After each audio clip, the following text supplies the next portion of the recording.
I've learned more about the law, I think, by looking at the Bible and the teachings of Jesus Christ and how he would act. And I've asked myself, how would Jesus Christ act? Would he go and apply? Would he beg? Because that's what you're doing when you're applying. Would he submit? Would he register? I don't think he would do any of those things. And when you reinterpret the Bible in some of the places, I've used his teachings in court to shut down the court, bring it to a screeching halt. Specifically, where he states, if you're on your way to court with your adversary, offer amends before you get there. Otherwise, you will be seized and you can go to jail. Up here, if you offer amends prior to going to court and they refuse your offer, they refuse any discussion, you can merely point that out and you win automatically. Or you just point out that there has been no discussion, no negotiation, and therefore this is not a court of competent jurisdiction, because a court of competent jurisdiction and a common law jurisdiction requires that. So you point out the lack of that, and the judges turn white, they yell at the prosecutor, and it gets shut down, and now you're in a position of discussion and negotiation. And if you ask to discuss and they refuse, how do you know what amends to offer? The offer doesn't have to be accepted. It only has to be made. And of course, there's what's called void for vagueness clause. I don't know if you have something like that up in Canada. Oh, yeah, absolutely. Yeah, that's a function of law as well. You can't be compelled to do the impossible. And it's things that are way too vague fall outside, it starts to become impossible. And plus, it's the other aspect. No one would be seen to agree to something that vague. And nothing could be more vague than the IRS code, and yet people are compelled every day, without even question, they just sign over 1/3 of their hard-earned money, which is theirs. They worked for it, they earned it, it's their money, and they're signing. I mean, this is legal theft. They've got them so brainwashed. You will find that each and every one of those likely have a Social Security number, which they begged for. And that's how they get them. So, I hear the problem. I certainly hear the frustration and the anger that it generates. But when you look at how they actually do it, they rely on us going and getting a social insurance number or social security number. And yet, if you look at the code up here, there's nothing stopping you from abandoning that number. And that's what people are doing up here. And now when CRA comes at them, they say, sorry, I don't even have a social insurance number anymore. And I can't even fill out your documents. And we've got court rulings up here where because there was no social insurance number, no legal joinder between the person and the social insurance number, that there was no obligation. The obligation is held to an account. The account really has the obligation, and that's the number. And abandon your number. They can't do anything. They have no mechanism anymore. Down here, that number, Social Security, they call it down here, of course, it's imposed on you from the time you're born. You don't apply for that. It's given to you. And so by the time you're of legal age... your parents signed for it. Your parents signed for it through registration. And they were acting as your agent at the time. But there is nothing at law that says that you have a duty to be associated with a number. And if you serve your notice of understanding and your intent and you claim the right to exist free of that number, you will find that they have nothing with which they can grab you.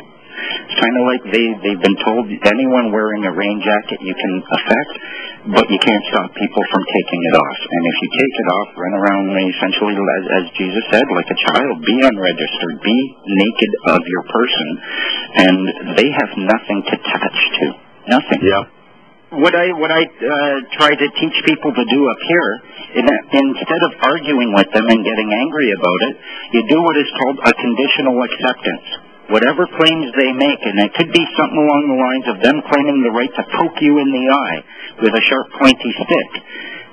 If you say, okay, I conditionally accept your offer, and then you apply your conditions, upon proof of claim that it's not going to harm me, and I want to test that by poking you in your eye twice with the same stick, you put it back on them with no anger, and it doesn't matter what their demands are.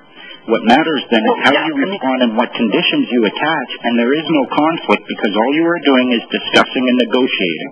Hey, it's the first time I've been on your network here. I was listening to the gentleman there. I've been kind of in this movement, I guess you say, for probably 25 years. And there's been a lot of people who have been flushed down the toilet here in the lower 48 using the UCC argument. And I don't know, for instance, it was rejected in the United States versus Stockland, the United States versus Green Street, the United States versus Chemlick, and these are all federal cases. I understand the concept behind contract between two parties. So what is your author, the person here that you're talking to, have to say about some of these cases? These cases were used to say that you weren't liable for an income tax under Title 28. And so I get a little bit concerned when people start saying, well, you can use this, you can use this, when the court has just totally flushed them down the toilet in federal court. What is the gentleman that's talking about this? What does he have to say about that?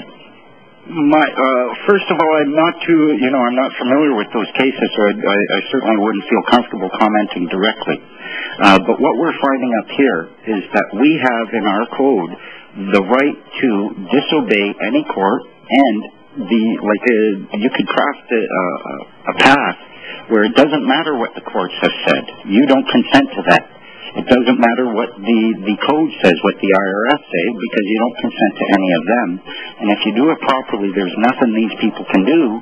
And all of these cases, I'd be willing to bet that not a single one of them had served a notice of understanding and intent and a claim of right, or had gone through the process, which is quite easily definable in Australian, New Zealand, Canadian statutes, at least in the common law.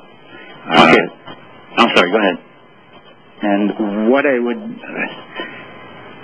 you give me a little background information on what you're talking about with the UCC argument? Because I don't suggest using that. Up here, the UCC is reflected in the PPSA, the Personal Property Security Act, and it is some of the most deceptive stuff out there, so I don't point to that as remedy at all.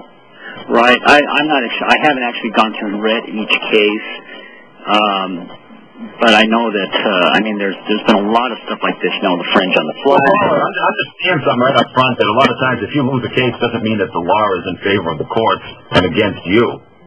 These people very often are either ignorant themselves of what the law really is, or they're just playing ball or got bought off or something. Right. But even then, they can't beat you if you understand that it's all legal fiction. If you divorce yourself from the system, get out of the Social Security thing, then they don't have that contractual control over you. You've gotten out of it. That's how they sucker you in. Anyway, hold with us. We're going to go to break. We'll be right back. Jack in Missouri. You still there, Jack? Yeah, I'm hanging in here. Yeah, so I forgot where we left off now. You were asking, we were talking about, the courts and why people lose in some of these cases. Yeah, I'm not too familiar with I forgot what the acronym is now, what it stands for. CC. Uniform Commercial Code. Yeah, my understanding is it's a law in regards to banking contracts.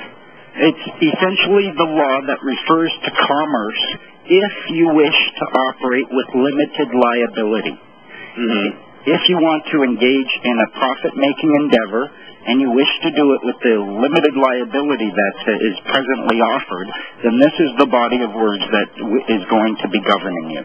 What the international bankers go by, you mean? Oh, yes, bankers, there are people up here who are trying to use it to claim their straw man, do all sorts of stuff. But essentially it's in order not so that you can engage in commerce, but so you can do it without liability and without full responsibility. You can still engage in commerce, you just have to be responsible for your actions. Right. What's important, if I may, Charles, that people get in trouble by asserting their rights without you don't build a house without building a foundation. Yeah. You need to dig your foundation, and you need to do that with a notice of understanding properly served on the parties affected, so that if you ever do end up in court against these people, you've got something that you can point to. Then you express your intent again and give them time to come and then express to you what their intent is, so that all the cards are on the table. And if they don't respond, and they don't because of the power of your notice of your understanding, then you can claim the right, and then you can assert your rights. And if you do it properly, at least I think we're pretty lucky up here in Canada, although I found the exact same section